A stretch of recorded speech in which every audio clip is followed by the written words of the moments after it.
I'm Jeff W. from Earth 1468.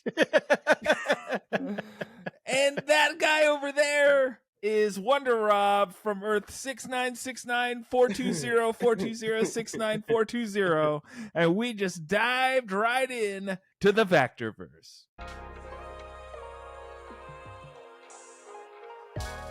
Aw, yeah! We're back in the Vactor-Verse with the Sandbox gamers. W. Jeff and Rob Wonder, the two co-hosts of the Sandbox gamers, are here in the Vactor-Verse, and we're talking all about Across the Spider-Verse. I can't wait. We're doing another crossover episode, so you're going to hear, if you're subscribed to both podcasts, you're going to hear the same review on both feeds. But with a little Vactor twist today in the Vactor-Verse. Guess what, boys? What? We all saw Spider-Man Across the Spider-Verse. Some of us twice, and some of us thrice, right, Jeff? Jeez. Who was Oh, okay. three? I thought you saw it 3 times. No, twice. Oh, okay. Well, some of us twice, and some of us once, and some of us slump. Right, Rob? That's correct. Oh, yeah. Guess what? WonderRob wanted me to write down a little bit for our discussion, boys, before we get into our thoughts, because this is a video game podcast and it's a Vactor podcast. Who's the better Miles Morales, the PS5 Miles Morales or the movie Miles Morales? So since WonderRob asked the question, let's ask him first. Who's the better Miles? Well, the movie Miles Morales doesn't have any forced stealth sections. So I think I'm going to go with the movie Miles Morales. He's got better haircut. He's got a better costume. He's funnier. And he's with Spider-Gwen the whole time. So I think I'm going to have to give it to the Miles Morales in the movies. Did you both see credits on Miles Morales Spider-Man? Absolutely. Yeah, I'm pretty sure I did. I'm pretty sure I ran through that extremely quickly. I don't think I did a ton of side stuff. I 100%ed Miles Morales. Oh, snap. Actually. Not to brag. Nerds. We're getting more in Spider-Man 2 later this year. But let's ask Jeff W. Which Miles Morales is your favorite Miles Morales? Probably the movies, because the video game one does not stand out to me, like almost at all. Like I can't think of any memorable moments from that. From that game? Yeah, from the game. Yeah, no. The movie I can. The movie well, you'll find out. I love the movie, but yeah, I'd say the movie. I just don't remember. I really don't remember anything that's happening in the Spider-Man games. I need a refresher on those. That's crazy. You know, I don't remember. All I remember is Doc Ock is kind of there. You know, whatever something's happening. Miles is there. You know, the same map. I don't know. Man, I'm gonna have to make a lot of things in between those. For I'm me. not convinced Jeff played it. I'm gonna have to make a 60-second recap for Jeff. Look at my PlayStation things. It's somewhere in there. Man, the story was so good in both games. It's hard for me to believe that it didn't stand out to you. But I'm gonna go with the comic book Miles Morales because he so fucking stupid. The first Miles Morales. Make an option. You don't make a different option. One, and currently in the comic books, he has developed a new power where he has a lightsaber made out of electricity that he uses. That's not a spider thing. We'll see that later, maybe in the movies. So WonderRob and Jeff are going movies, and I'm going comics. But I also like the video game Miles Morales. Not to put any shade on Najee Jeter, who also voiced Miles Morales not only in the game but in the animated series. So he's trying to make a play for that live action Miles, which we know is coming down the pipe. Vactor just did. You go, hey, do you like pizza or burritos? And he goes, well, I'm gonna choose bagels. Yeah, like, that's what like Jeff that's not does. even an option. And that's a great segue, Jeff, because this movie It's hinges on a bagels. bagel. The entire movie hinges Mhm. on a bagel. If Miles had not hit the spot with a bagel in his head, we would have never had this whole kerfuffle, Jeff. But we do. And actually, let's get Jeff's thoughts because he was bursting at the seams to tell us what did you think about Spider-Man Across the Spider-Verse, Jeff? Man, he just wants the general thoughts straight up. Yeah. Yeah, I thought it was good. I thought we had uh overall, I guess maybe I'm underselling it a little bit. I think I need to look at a list of everything, but this might be the best movie this year. I'm thinking, and I think it's gonna be real tough. I think Oppenheimer was maybe my early favorite, but this is I think it's gonna be tough to beat this one. Um, yeah, man, I think this is better than the first one. I was watching the first one a little bit just the other day. I was just turning the Apple TV on and was looking at some of the bonus features, and I was actually watching that version where they have it's like alternate reality version of the first movie, and they have some like additional scenes in there and stuff like that. And as I'm watching it, I think we all remember the first one being pretty groundbreaking just in terms of visuals, right? Like it was just unlike anything we had seen before.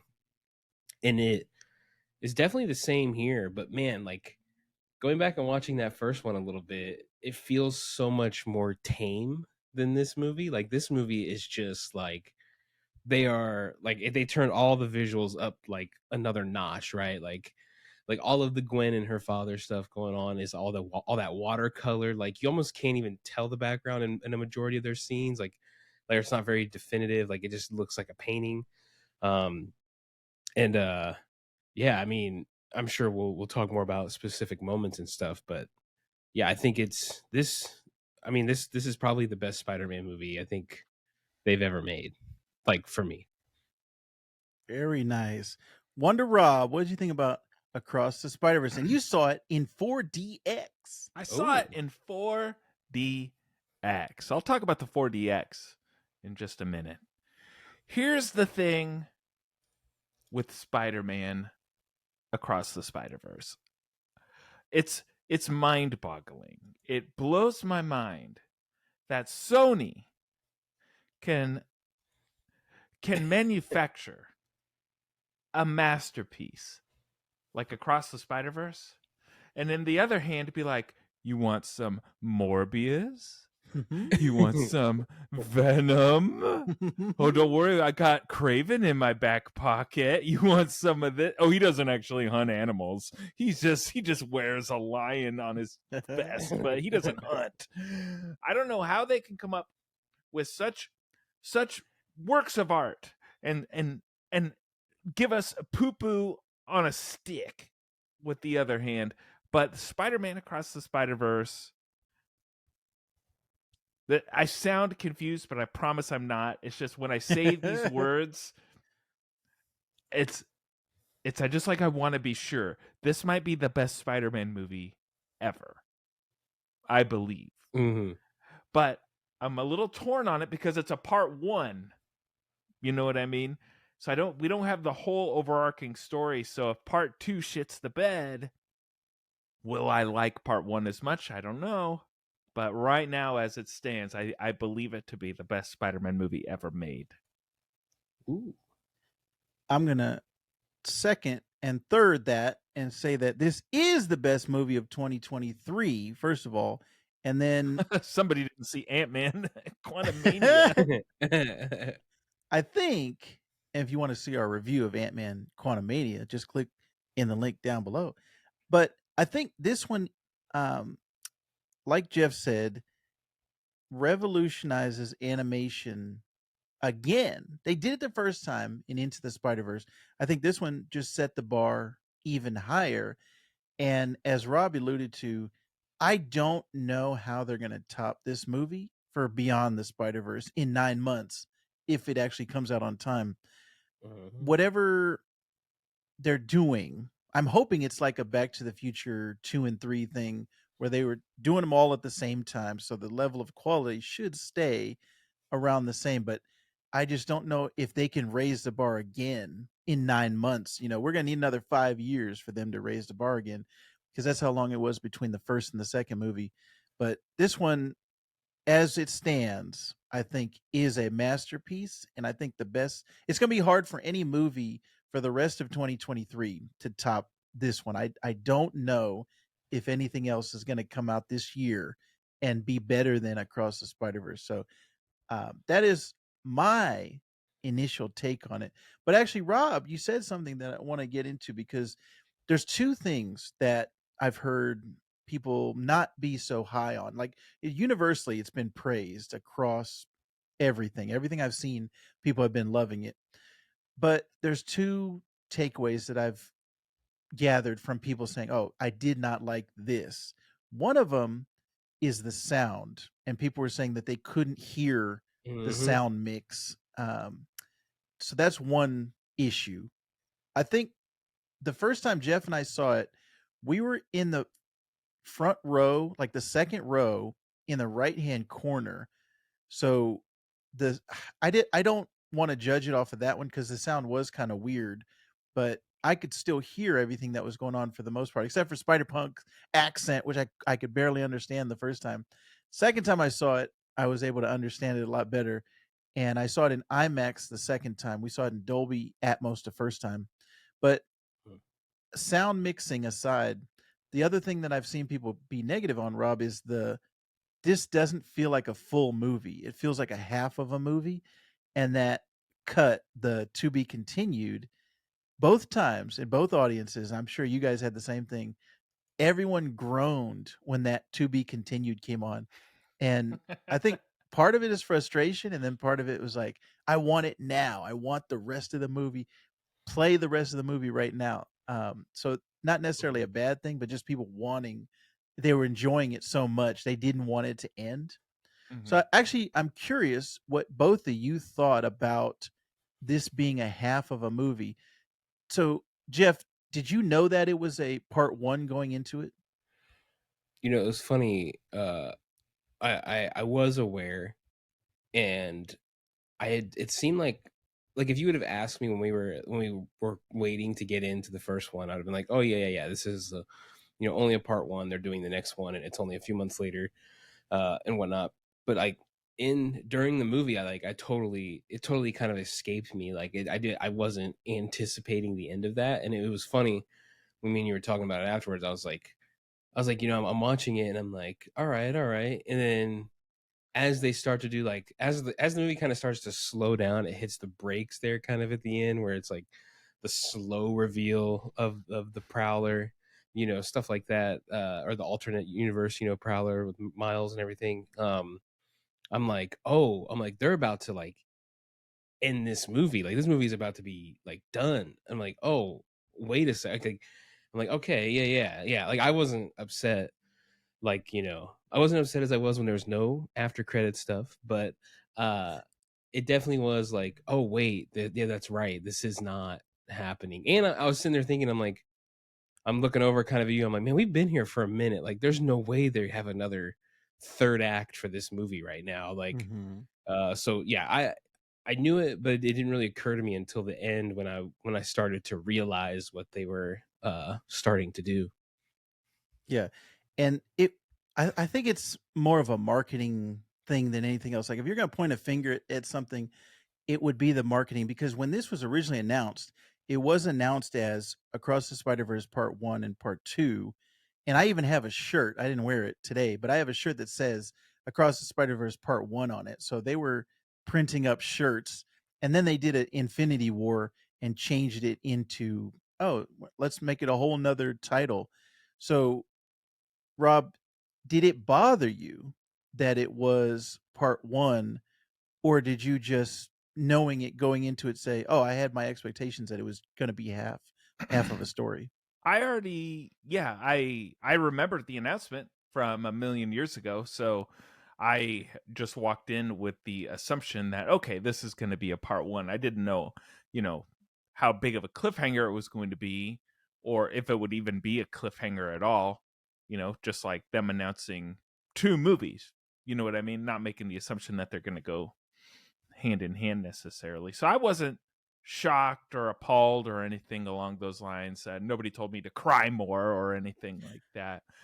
But but the audience that I was with, there were some audible groans when the to be continued happened. Not from me. I got up and walked out because I said, I know there's no end credit stingers, suckers. Everybody was still in their seats, and I said, bye. Yeah. Have fun. Yeah.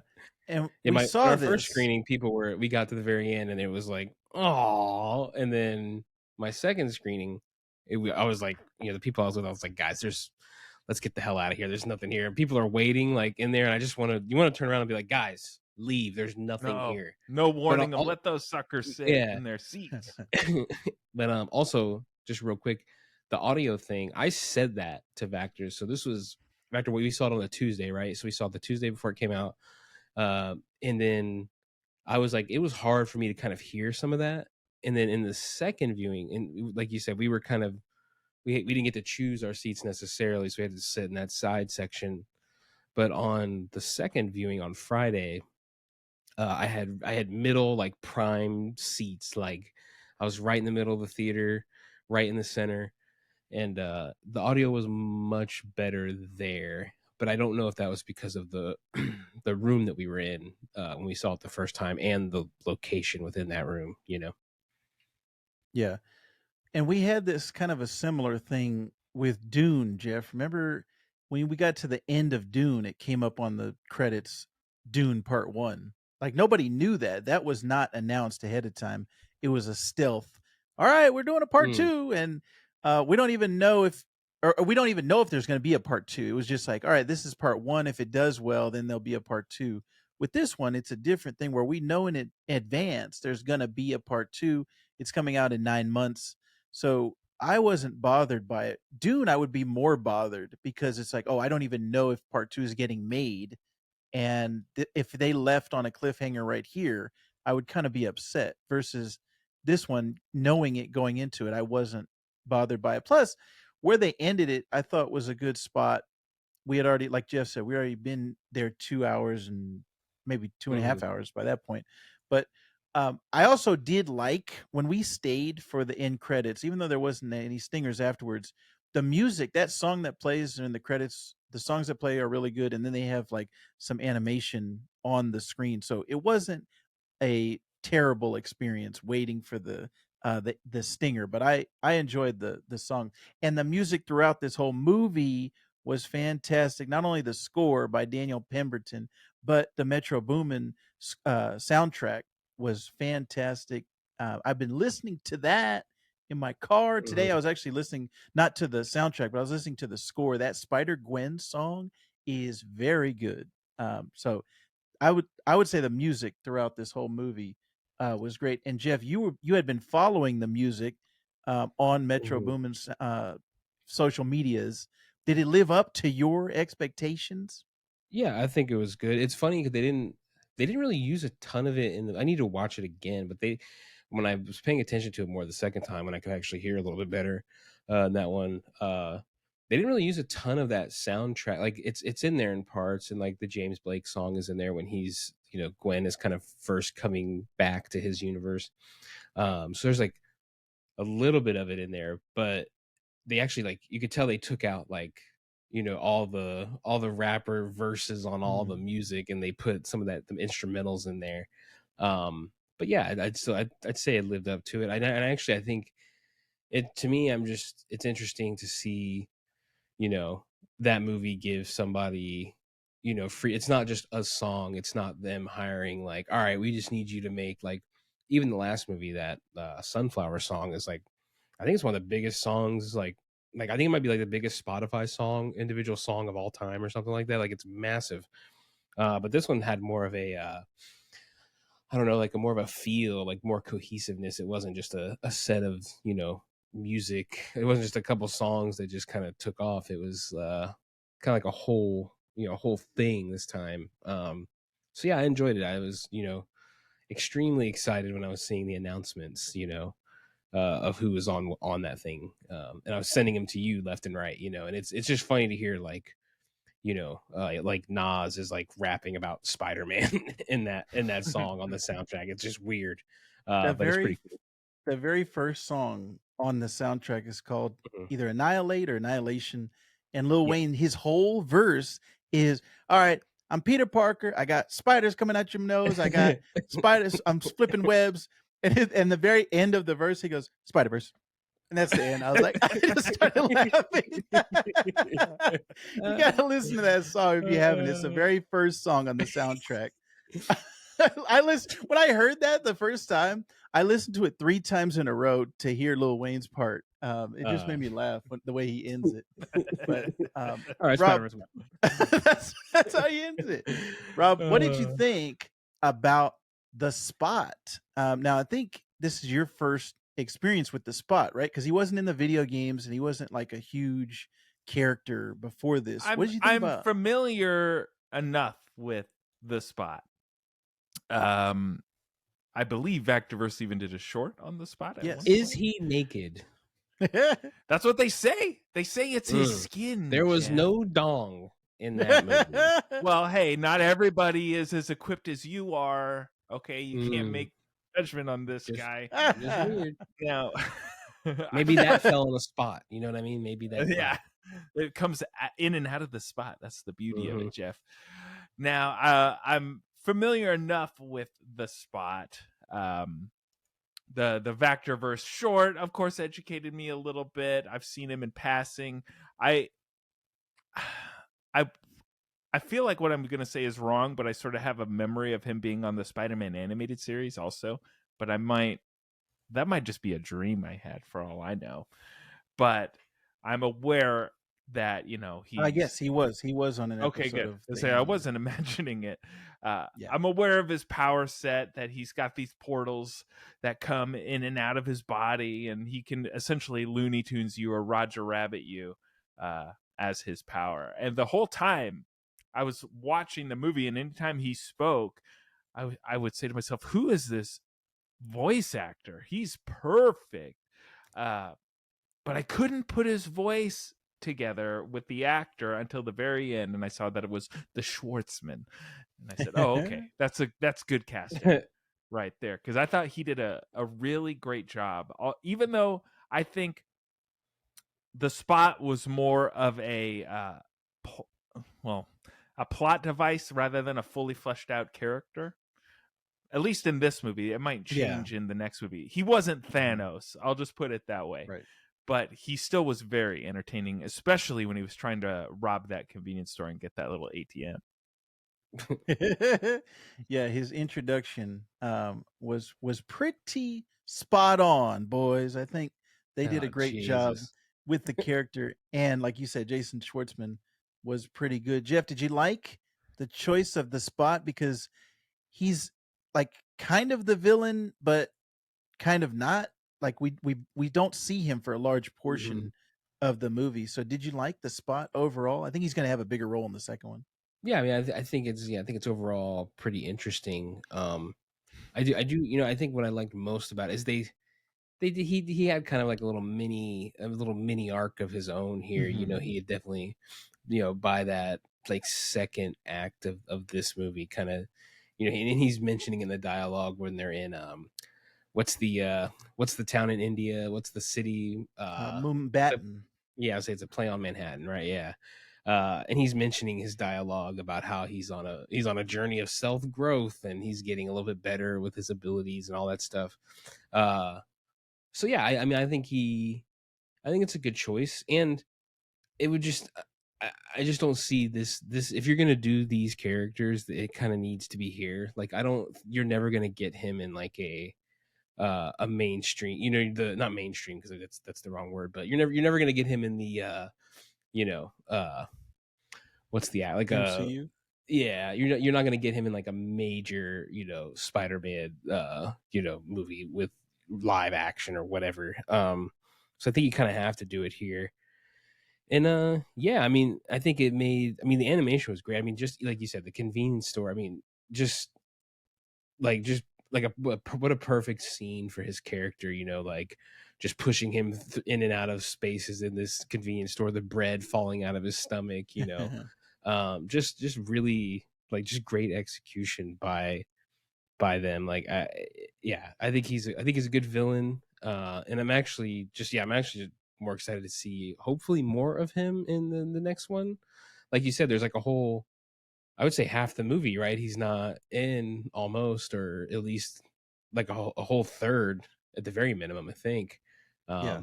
So yeah, I would think I want more of it. And I'm just curious to see kind of where that goes. I think they're going to have to do something to, team up all the Spider-Mans or somebody to Mhm. stop him, because he's become so powerful by the end of it. It's like, all right, I'm just going to different realities whenever I want. I can teleport to wherever I want.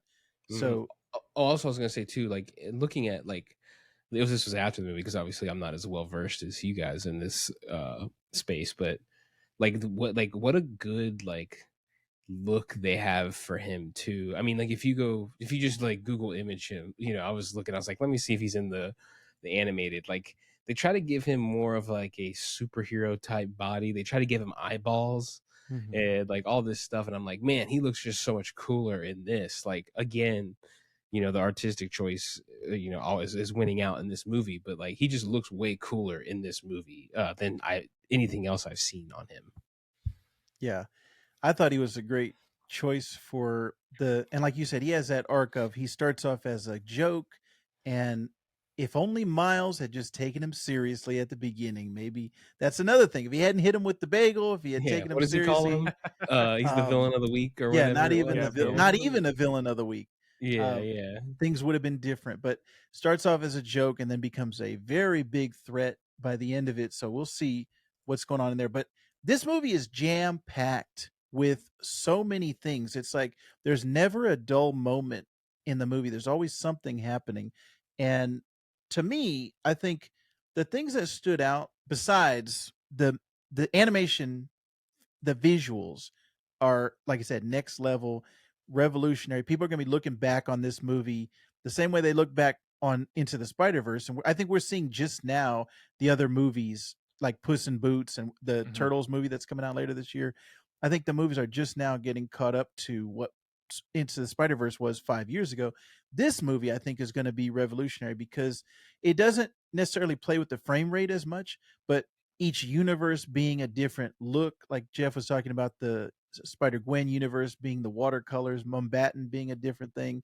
Miles's How, universe, how great would like did the vulture look like yeah, as the like Vulture's universe, against the Yeah. background in that opening? Like it just looked amazing. I thought yeah. that was like one of my favorite scenes of the whole movie, just off his look. Yeah. And we didn't even get to see Spider Punk's universe, which that is my wife's new favorite character, is Spider Punk, Hmm. which I think he was kind of the comedy, the comedic relief, because we didn't have Spider Ham in this one. We didn't have Uh, Spider Man Noir. Like they were, I think, the comedy for the yeah, most part in the but But you first had one. Ben Riley. Oh yeah, which when I heard his voice, I just could not stop laughing because, number one, my son watches Hotel Transylvania every single day, so I'm hearing Andy Samberg every day, and his voice is just funny to uh, me. yeah, Vactor. He said something to me. He's like, "That was Andy So Samberg." I I'm like, "Oh, started I can laughing when I heard hear." his I was voice, like, and Jeff was like, "Why is he laughing?" "Yeah, yeah." But I forget what he said. yeah, It was something silly like "I'm brooding," yeah, or some sort Mhm. of right, self-referential He's like, "I'm joke. walking down an alleyway." He's like, "I look to the yeah, left. There's nothing." He's like, Perfect pose. yeah. "Yeah, And it's supposed to be like a parody of the '90s nothing, comic book nothing yeah, like style. the '90s comic. yeah." I thought that was one of the best moves. I don't know if Andy Samberg is friends with them or somebody at the studio, but oh no, you know what? He was in Cloudy with a Chance of Meatballs as that baby that grows up, Oh yeah. and Mhm. Phil Lord and Chris Miller produced this movie. So maybe that was the Andy Samberg connection. Yeah, but Ben Riley was hilarious. And just on the Spider Punk thing, like what a great character. I think at first I didn't like the look of him, because I'm like, oh, this like I was thinking like maybe a little corny, but he actually just ends up being such a good character for this movie because like, he makes the anti-establishment jokes and like, he what's the line he says to the baby? He's like, you took a poop or you took a Yeah. dump on the establishment. Yeah. I'm like, that's funny. It's great. But also like how they tied that into like what happens. I mean, he gives Gwen the like bootleg, multiverse wrist tool thing, whatever it's called, Yeah. which to me is like, it's like great. It's him like, going against the rules and like looking out for like the individual person, which is kind of like his whole like mantra. Like it was just I think that was like a dark horse for like, best moments in the entire movie. If you would have told me that before this, I don't think I would have believed you, but he has some of the best moments like in the entire movie for Oh sure. yeah. How are you even cooler under the or with the mask off? Yeah. I was cool the whole time. That made me laugh so hard. I thought that was great. Everything that Daniel Kaluuya did with Spider-Punk was great. And like Jeff said, the aesthetic of him was that like punk, that UK punk Sex Pistols Clash and the little like Yeah, the like letters. 70s, 80s punk. Yeah. That was fantastic. So The Young every Ones vibe. universe. Yeah, and we didn't even get to see his universe. Like we never got to go to his universe. I'm sure we will in the next one, but I saw they were saying they held back a lot of Spider-Man from this movie to save for the next one. The Japanese Spider-Man is going to be in there. Spider-Man, he must be in the next one. Yeah, there's a ton of I them. was keeping an eye out for him actually because I was positive I had heard he was going to be in this movie. Yeah, but I didn't spot him at all. I said, well, it must have been a blink and you miss it moment. Yeah. Are we just gonna talk about I all the didn't see him. appearances? Like, I mean, how great was the well, it's like he's like the still Spider-Man and he's like he can't move in the universe. Yes. So that's the 60s animated Spider-Man and like his frame rate is too low. Yeah, Yeah, he was way in there. that was a great one. Again, There was also just like good gags every time. It's it's always good. There was also a Spectacular Spider-Man appearance, which that was my favorite animated Spider-Man show of all time. So that was great seeing him. The Insomniac Spider-Man, which we talked about the video game earlier, that was great. And they had both of those voice actors, Yuri Lowenthal and Josh Keaton, both came back to do their roles. So I thought that was great. Peter Parker car. Don't forget. Oh yeah, Peter Parker's car. That was fantastic. He's a great parallel Parker, Jeff. I thought there was a ton of great gags in this movie. The Donald Glover cameo got the biggest reaction. Yeah. And both of our in fact, the first one, and this is why I like the screen that we went to that first time, was everybody was when they mentioned Hobie's name. The crowd starts like there's like murmur, they're going off, and you told me you're like that's Spider-Punk. I'm like, oh okay, like I didn't know. Oh yeah. And then the Donald Glover thing happened, and like it was kind of hard to hold on to that because I was going with a different group of friends on Friday, and I was like, man, like I can't tell them about this like crazy. Like I had to try not to like say anything about this amazing cameo. Like it was great. I don't know what yours was like, Rob, if your theater went nuts, but yeah, both of mine did. My theater didn't go nuts, but I went nuts. I said, hey everybody, did you see that? That was great because Donald Glover is so connected to the character of Miles Morales. He basically inspired Brian Michael Bendis to create the character when on Community they had that shot, and it's in the first Into the Spider-Verse in Uncle Aaron's house. You see it playing on the TV, but on Community they just had a quick shot of him in Spider-Man pajamas, and that sparked a thing in Brian Michael Bendis, and he was like, yeah, why can't he be black? Why does it always have to be Peter Parker? Why does he have to be white? So just that thought process, and this is like 2010, 2011. Yeah, that's a while ago. And you think about till today, 2023, and it's crazy where Miles Morales, the character, has evolved into. And I think it's only going to get bigger as it goes on, because this movie is going to be super popular. It's already, breaking box office records. I think it's going to be the highest animated film of all time at the box office. And people love it. Like Vactor, like we were waiting for that first screening, and they're like, that little kid had on the Miles suit. Like he didn't have on like Yes. like the traditional Peter Parker one. Yeah. Like people really, I think, are coming around on that. I think it's gonna be interesting to like what a missed opportunity to not have Donald Glover play. Like it's gonna be kind of one of the biggest like what ifs. Maybe they'll do that Yeah. in one of those shows, like missed opportunities for them. Because Well, he I gotta aged out tell of the ya. role. Mm-hmm. This morning, I was getting my son ready for school. It's Spirit Saw Week Donald at his Glover? school, my 4.5-year-old. So today's theme was, come as your favorite Marvel character. And so I gave him 2 shirts. I said, do you want the Spider-Man shirt or do you want the Spin shirt? And immediately my son was like, Spin! and he dressed in all Miles Morales today. Yeah, I love that, but I hate that they call him Spin on that toddler show, Spidey and His Amazing Friends, or Yeah. whatever it's called. I was waiting to see them in the movie. Oh yeah, maybe the next one. yeah. There's so many, and it's crazy that there's so many different variations of Spider-Man that you can pull from. They had the web slinger, the horse. They had the Spider Rex, the T-Rex version of him. All Andrew of those Garfield are was in it. Tobey yeah, Maguire's Andrew in it. Garfield, which that was like you said, the Roger Rabbit thing, Rob, where they had the live action and the animated, and Donald Glover was live action. Mhm. As far as I know, Tom Holland was not. So I'm pretty sure they're saving Tom Holland for Beyond the Spider-Verse. We'll They did probably reference see him, though. him. And he is it rumored that he's in it? Like he's going to be I in haven't this? heard anything so far, but I would be surprised if he was not. But Because they Rob, did Garfield. Garfield was crying in this, right? And then did You they saw They had Tobey shots Maguire. of Tobey Maguire Tobey? over Uncle Ben Yeah, in that Mhm. Uncle Ben montage, and a quick shot right. in one of the portals of Tobey Maguire's face. But it wasn't Yeah. dead center. It was off to the left. Right. If I'm one of Yeah. those actors, I'm trying to get in on this movie because I mean, I think it's good to be attached to like some of the best ones. Yeah. Mhm. And Spider-Man 2099, which we haven't even mentioned him yet, he says he mentions Tom Holland, the little nerd from Earth 99999.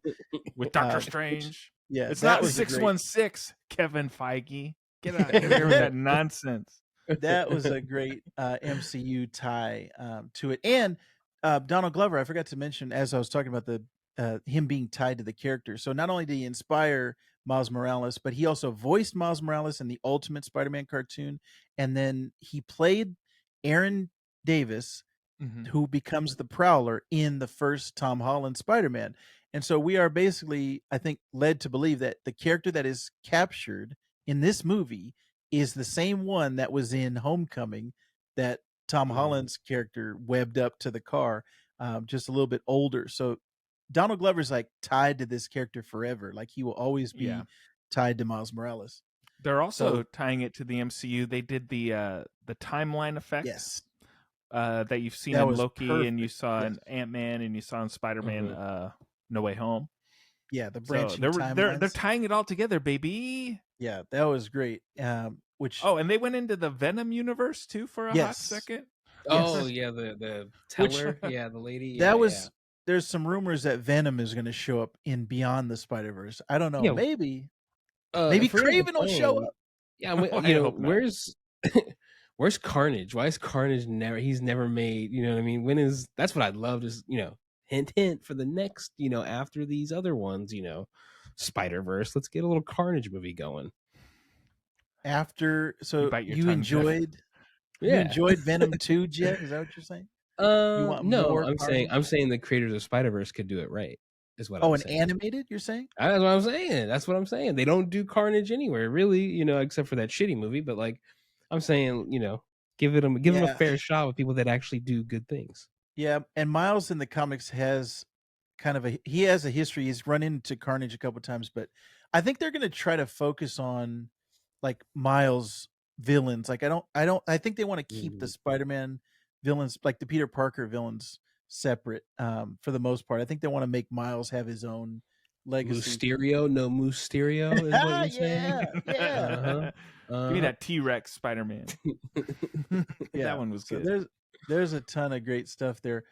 Did you guys like Spider-Man 2099 being kind of the antagonist of this movie? I want to ask, actually, I'm going to ask both of you. Rob, do you agree or disagree with Spider-Man 2099's motivations in this movie? I don't disagree necessarily. I understand. I think he made a compelling argument for the story. He said, "Hey, this is what makes Spider-Man. This is a canon event," which I think is a perfect use of the term. Which made a lot of sense into the cliffhanger too. Well, I'm sure we'll talk about that in a hot second. But I didn't. It was more of a like Thanos in Avengers Infinity War. Mhm. Like, okay, I can Mhm. see where he's coming from. I can see he has a valid point. He might not be going about it the best way, but I can see where he's coming from. It's not this "I'm going to take over the world" cliche that you see Right. in so many superhero movies. So I didn't necessarily agree with them or disagree with them, but as long as they presented a compelling argument, which I thought they did, I was fine with it. Although I feel like Miles Morales, or excuse me, not Miles Morales, Miguel O'Hara was a little bit of a wasted opportunity in this movie. I think he was my least favorite part of the whole thing, personally. Ah, Mhm. interesting. And that's not to say it's bad, Mhm. but when everything else is so elevated in the movie and he's just stuck in the lab going, "Well, you can't actually do this, you guys can't actually do this." He didn't really get to be himself, in my Mhm. opinion. So I found him to be the least interesting out of the whole movie. But that's not to say it's bad. Mhm. Jeff, what did you think And about his motivation? yeah, and I guess to a larger point, um, like kind of like a side thing to this. Yeah, it's one of my pet peeves of Spider-Man is this thing of where, you know, it's like he's constantly making his own issues. Like every Spider-Man movie is like him making the issue worse the entire time. Um, and so I think it's interesting to put this kind of character in there. And I think the motivations are fine. I guess that'd be my only thing about this is like, and I said this when we got in the car after it, I was like, this is very in line with these types of movies. Like, this is not like an entirely new concept. Like, there is always this character who's like, oh, you can't do this one type of thing, whatever universe we're in, depending, you can't do that or it'll break the other ones. And you're like, all right, like it was kind of like tired. Uh, and yeah, I didn't think I would say the only time I would disagree with Rob is the chase scene. I really did like all of that stuff, but yeah, it was a lot of him like in a lab Oh, and I just didn't say being that was butthurt. bad. You know, The chase scene was great. I just felt like yeah, Miguel O'Hara as a character was kind of boring compared hmm to everybody else. yeah, and he didn't really go anywhere in this movie too much. Like he just kind of was just butthurt the whole time. But I did like Oscar Isaac's performance. Mhm.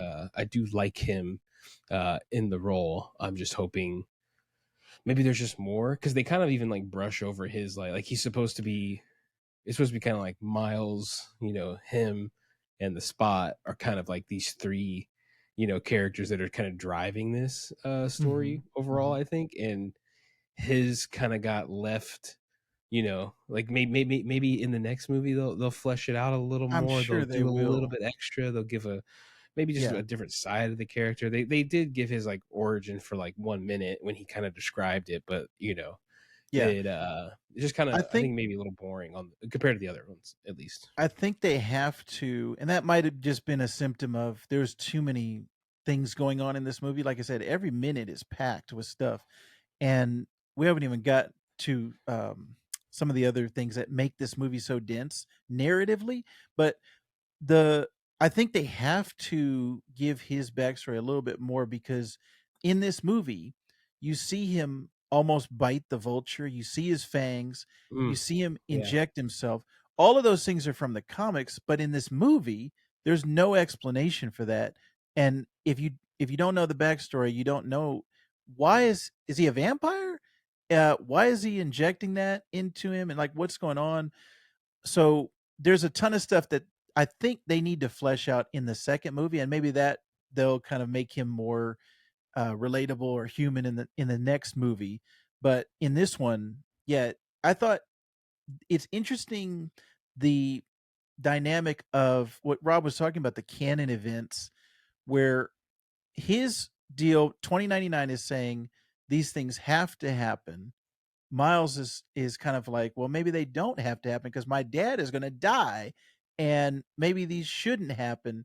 And I think that's the way that we're we're led to believe like it's going to go down that route where he's going to save his dad in the next movie. This is just speculation, but he's going to be like, okay, I'm the anomaly. I'm the one that proves it doesn't have to be that way. And it's the difference between, all right, is it a destiny that these things have to happen, or is there some free will? And I always find that like conundrum to be interesting because both you can see both sides of it because like Rob said, Miguel has a good point. His whole like he destroyed that whole universe because he went against the canon. I bet you in the next one we're gonna find out. Oh wait, he did something else, and then that also broke it, and it wasn't just that one thing. But in this movie, we see in Mumbattan that black hole opens up, and they Miles stopping that canon event. So I feel like they're kind of telling us it's bad, but then in the next movie we're going to find out, oh wait, it's not that bad, and free will is going to win out. That's my prediction. That's what I think is going to happen. But I can see it both ways. I can see the Peter Parker. He Uncle Ben has to die for him to become Peter Parker. We I mean to become Spider-Man. We've seen so many alternate what ifs. So if Uncle Ben didn't die, or if this tragedy didn't happen to his life, and he doesn't turn out to be the Spider-Man that we know, so that has to happen. And it's that is a essential part of Spider-Man, the character of Spider-Man. But then also, I feel like all of those Peters, they were acting a little out of character because I think they would be like Miles if they knew there was a chance to stop Uncle Ben from dying, even though they know what it made them. I think they would stop it. I think they would not let Uncle Ben die. They would not let Aunt May die, in Tom Holland's case. And I think that's what Miles Morales is trying to do: stop his dad Right. from dying. And all the characters, even like the Peter B. Parker, I feel like didn't that they weren't really acting like Peter Parker would act in that situation. I understand it's in this movie we have to have these guys chasing him. We have to have that like it pushes the plot forward. Mhm. But if you think about it from a Spider-Man Peter Parker perspective, I just don't know if all of these Peter Parkers are supposed to be geniuses and they're all getting duped by Miles being led outside, and it just felt a little bit odd to me. That's Like, called Parker luck. well, I think that you can have the bad luck, but you can also have just uh, decisions that he makes that are just like out of character. So we'll see Yeah. what happens. Like I said, I think it's all just in service of the plot in this movie, but we'll see what Yeah. happens in the next one. Right. Um, Speaking of but I out of just character, sorry, I don't mean to interrupt. Oh, yeah. I was totally expecting towards the end of the movie when right before the stinger, or not the stinger, sorry, the cliffhanger where everybody's going after Miles in this universe, in the wrong universe as it turns out. I thought to myself, I said, okay, here's because Ben Riley was like, pose, doing this. But I was like, oh, here comes the part where Ben Riley's going to be like, hey, I'm a clone. And you know what? I don't belong here either. And I didn't know what was going on with my life. But it doesn't have to be this way, Miles. But like they didn't go that way. And I totally thought that's where they were going with his character being involved. I was like, oh, here it comes. We're getting the Andy Samberg Express, but it went the opposite direction. Yeah. Maybe we'll see him more in the second one because yeah, he's such a huge Spider-Man character, and for them to not be like, "Hey, here's Ben Riley," like they didn't even mention his name. I don't think. I don't think they ever Yeah. said Ben No. Riley. I don't remember if they did or not. Even if it was, they had that little dialogue box next to him. Yeah, right when they maybe. introduced his character, but I was too busy Yeah. being distracted. It's Andy Samberg. I wasn't reading that dialogue box. Samberg. That's It's how I Andy. was too. And that's another thing. I can't wait to get this on Blu-ray and pause it and see, because there was a bunch of times where those boxes come up and then they just go away in a second, where it was Yeah. listing out who each character was. Yeah. So that'll be interesting. I'm sure there'll be a special feature that'd be like, all right, here's all the people in every single Spider-Man that appears in this movie. One thing that I think I had in my experience, I'm curious if Rob had this same experience. I liked a lot of the parent stuff in this, like whether it's Gwen and her dad, Mhm. Miles and his parents. I think even Miguel and his having a family. There's a ton of, like I said, this is what makes this movie so like dense. Like there's so many layers that you can peel back. Even Peter B and Mayday. It reminded me of my son. He So Mayday has one sock on like the whole movie, and my son takes his socks off and then we'll throw them everywhere. She was acting like he acts like, you could tell they have toddlers. The animators and creators had experience for sure. But I had like a ton of things that I was thinking of. Number one, the toddler was like a 1-to-1. All right, my son is a toddler right now, so I can see that. But Miles being grown up, being a teenager, and his dad like being on trying to discipline him, and then Miles being like, "Oh, get off my back." Like I could relate to that as a teenager. And then also I was thinking about like, when my son is a teenager, how am I going to handle that situation?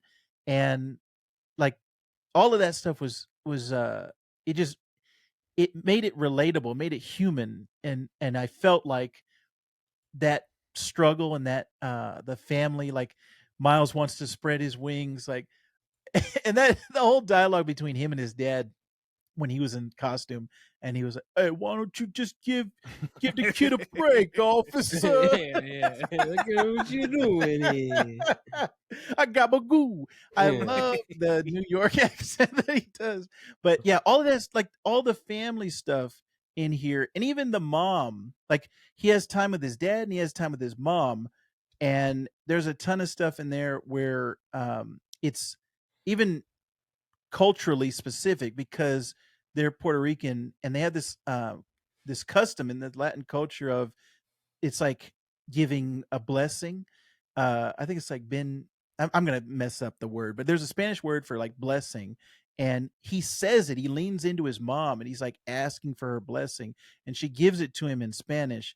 And there's no like translation.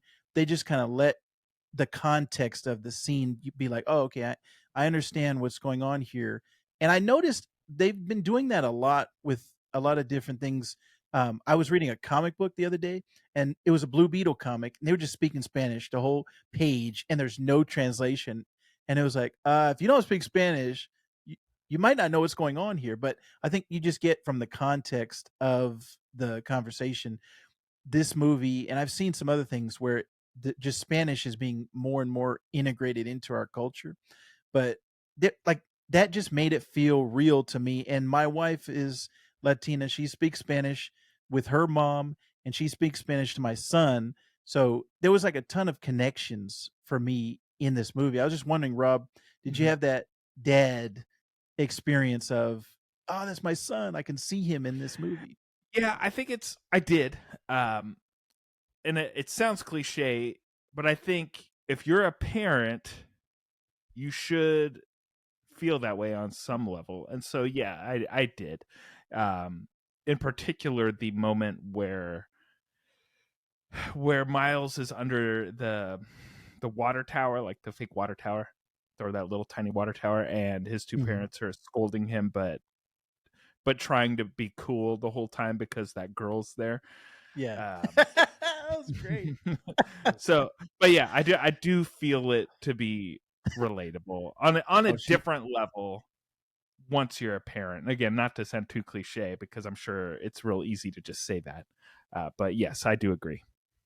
I also got that same experience of, my dad does not like to be called by his first name. My mom does not like to be called by her first name. She likes That's it your when you parents. call she likes it when you call her Mrs. Vactor, Mr. Vactor. Yeah, So I've gotten in in the trouble for movie, calling Vactor's mom by her first name before. That's in the happened. movie where they said Gwen, Oh, she said my first name. Great. Yeah. So that was great. All of that stuff. And then like you said, when they go into the alternate universe, into the Earth 42, and Miles's dad is gone and Mhm. his uncle is there, I got heavy Back to the Future 2 vibes. Number one, Similar, where yeah. it's that alternate timeline and everything's turned to garbage, and the whole, like, that one thing is different and then it changes the whole timeline. Mhm. So that I like that dark universe, and the difference of Miles, that it's that nature versus nurture argument. It's like his dad raised him in one universe, his uncle raises him in the other universe, and he goes, like, he's shaped and molded by those experiences. So he becomes a prowler, and I want to see what that is going to be like in this next movie. Obviously, that's where the cliffhanger leaves us. So we're going to see how does he get out of that situation, and Yeah. the whole spider crew is coming to save him. But I thought that the alternate Miles, I just started laughing when he was like, he had this heavy accent on his last name. Hey, I'm Miles Morales. Hey, what's up? I was like, yeah, that guy's cool. Um, Like when you go into but a I, Mexican restaurant, I'll have the tostata and yeah, I'll take an extra chimichanga. Chimichanga.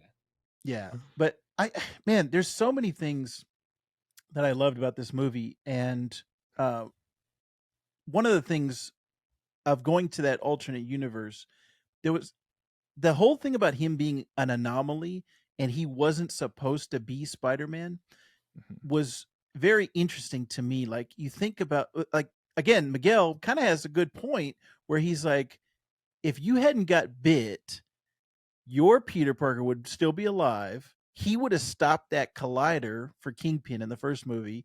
There would be no Spot. Like, so all of these things happen where your Spider-Man's dead, Mhm. you created the Spot. All of these things are because you were an anomaly. Which, first of all, I was like, well, why did you let that happen, Miguel? If you knew that was a bad thing, but Ooh, true. I just I thought that was Don't, Jeff. interesting. Of And that it's crazy that they telegraphed it even in the first movie where the spider glitches. Like, Mhm.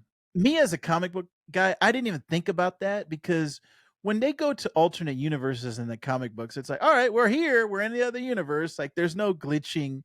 And even on Loki, like, Mhm. there's in the MCU, there's no, or like in Avengers, in Infinity War and Endgame, when they're time traveling and going into alternate universes, they're not, there's no visual cue to you. So when the spider glitched, I was just like, oh yeah, that's just this movie's like visual language. I didn't even think about, oh, that's a different, that spider was supposed to bite somebody else. So I just thought that him being an anomaly was a cool kind of, there's a meta element of that also, because if you think about, Miles Morales is not Peter Parker, right? So Mhm. the same things that people said when he was created, they were like, you don't belong, you're not canon. Those are things that this movie is kind of saying. So I think I just find that interesting on, like I said, a meta level of Miles Morales is not like Peter Parker. And the message of the first movie was anyone can wear the mask. And then in this one, it's kind of like, no, only Peter Parker can. And anybody who goes against that is an anomaly and shouldn't be there. Like I said, I think the next movie is going to be like, nah, it's fine.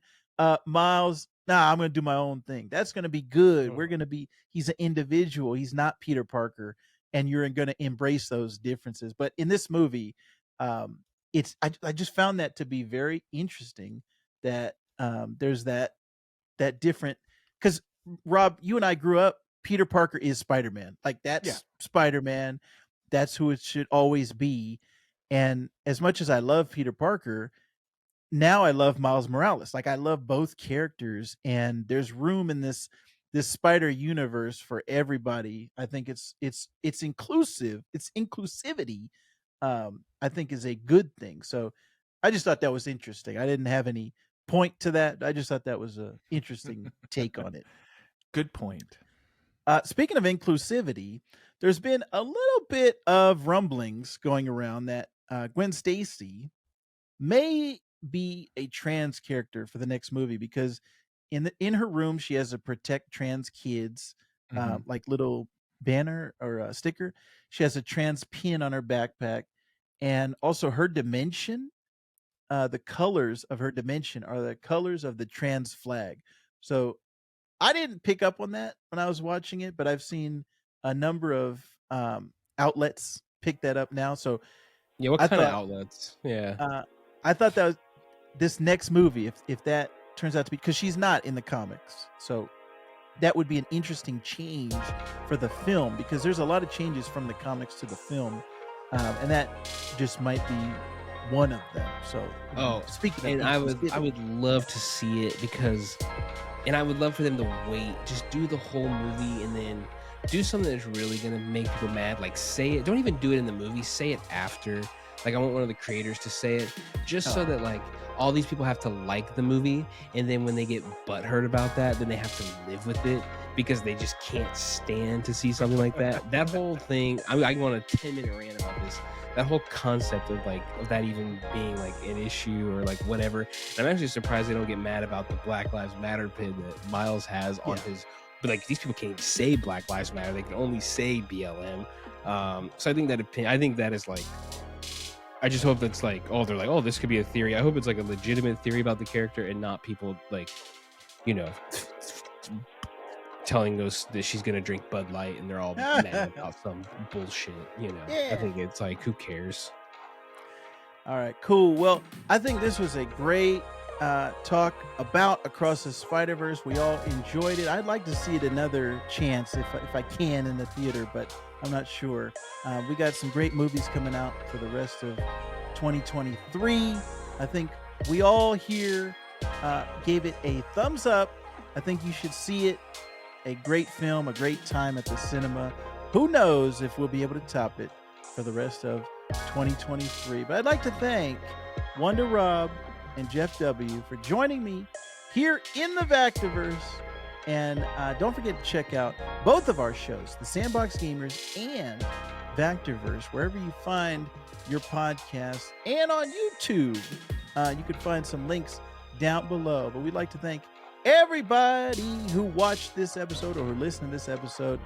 If you had some different thoughts that you wanted to share, leave us a comment down below. Let us know what you're thinking. And as always, WonderRob loves comics, Jeff loves comics, and you should too.